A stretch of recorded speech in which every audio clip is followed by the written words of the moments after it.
that involves more time in the shower and more not water, and she'll prefer that one too. That one to A. Okay. Other examples? Yes. So the last is water saved? Yeah, you can think of it water saved if you like, sure. I only didn't say that because I haven't taken a stand on the total amount of water there is. So water saved isn't that well defined. It's not clear where the origin goes, you know. Yes. So the goods on either axis have to be something that you prefer to nothing. Do you prefer? Let me say this carefully. So for consumers' preferences to satisfy the axiom of non-satiation, in the commodity space we're working with, they have to prefer more to less. So here, let me give you another example here. So we had a bundle C. And so C is going to involve the same amount of water, or not water if you prefer, more time in the shower. This one, we'd also have to prefer C to B, even though there's not an increase in the amount of not water. Yes? What I was saying was that because what we were thinking about before in the example, it was she using water was something she didn't want. So Right. you got to change it to something that she didn't prefer. That's correct. Yeah, that's correct. So it's often the case that we're going to develop a tight little model, a tight little theory of consumer preferences given the basic commodity space.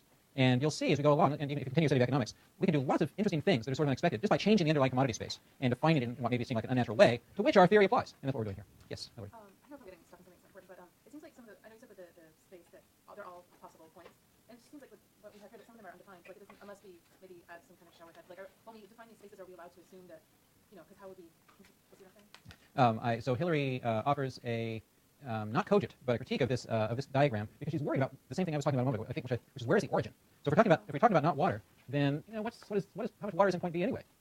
So here's how I'd like to sort of fix that. And this again is just kind of a trick, and it's going to depend on the actual problem. So you might say, well, how much water is there in the world's oceans? I have no clue even what the magnitude is, but it's some big number.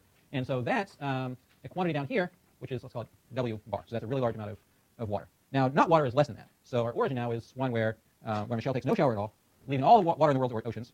And if she uses more, no, I'm sorry, I got that wrong. This is where she uses all of she uses all of the world's water in her shower. There we go. So that puts her down here. When she uses less, she moves up this axis. When she takes a less greedy sort of shower. Okay, does that answer your question? No, Oh, well. Okay, try again. Sorry. Okay, let's say take B, and you can't really go up this direction from B. You can't spend more time in the shower and use less water at the same time unless we Oh, I see. Unless we so that's why I'm wondering with these spaces, if we're allowed to assume that all these things are possible to like change the arrangement. I guess that's kind of I see. Yeah, no, that's a different question. You're right. This is actually closely related to the question we had earlier about whether we cared about what you could afford or what was possible. Here it's what's possible. I mean, let's imagine that. So you raised the issue of different rates of flow for your shower head or something like that. We're going to set that aside. We're going to imagine that you can choose a technology that allows you to dump metric tons of water on your head in a very short period of time. I think you'll like that. So all those things are conceivable. We do have to worry about it because right now we're thinking about the sets of combinations of water and shower time that are conceivable, not sort of feasible. And feasible is very important in economics, so we'll come back to that, but not today. Okay. Yes, Eric. And also, Or Kevin, I'm sorry. that's correct, yes. Yeah. And also another part, like, say for instance there was an extra shower, it was almost like recycling shower heads, so therefore you're not using any additional water regardless of how long you stay in the shower. Despite that, there is going to be a limitation how long you're in the shower. Even if you prefer spending 20 minutes in the shower as opposed to 10 minutes in the shower, you can't spend 2 years in the shower. So even if you like spending a long time in the shower, eventually you're going to reach a point where like, okay, I can't spend any more time in the shower. I don't see why we couldn't spend 2 years in the shower. We're really going to think here about what we can conceive of doing. And in practice, there may be good reasons to spend less than 2 years in the shower.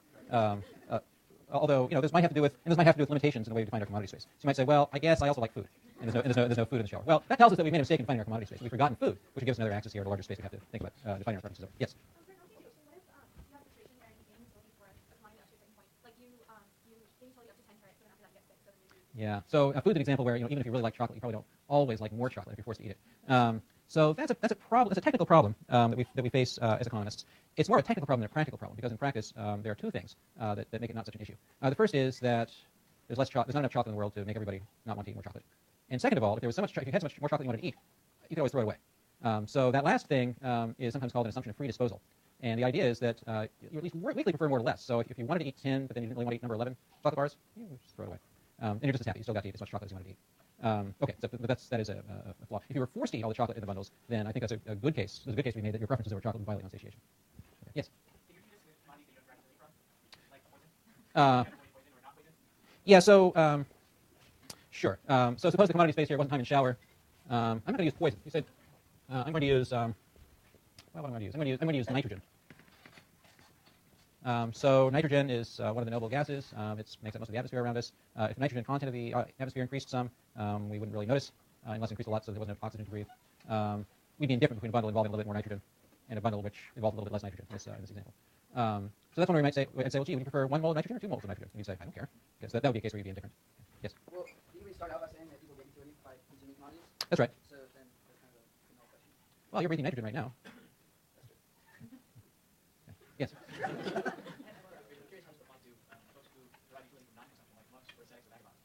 Well, so why do you think that? Yeah, no, that's the right direction. There's probably a better term for a monkish ascetic than that. But yeah, it would be something like freedom from material desires or something like that. They're trying to achieve something. And they're consuming I don't know, lashes or hair shirts or I'm not sure exactly what. But I think you could find a commodity space which would rationalize those aesthetic preferences. It might be different. I mean, this goes back to the subjective nature of preferences, though. It might be that the commodity space which would rationalize non-satiation for a monk would be very different from the commodity space which would rationalize non-satiation for a hedonist. Okay. All right, other questions? Okay, let's see what else we've got here. Okay. Okay. So I just thought we had an extra slide. I'm going to let you guys go early. That was great. Okay, so I'll see you all Tuesday.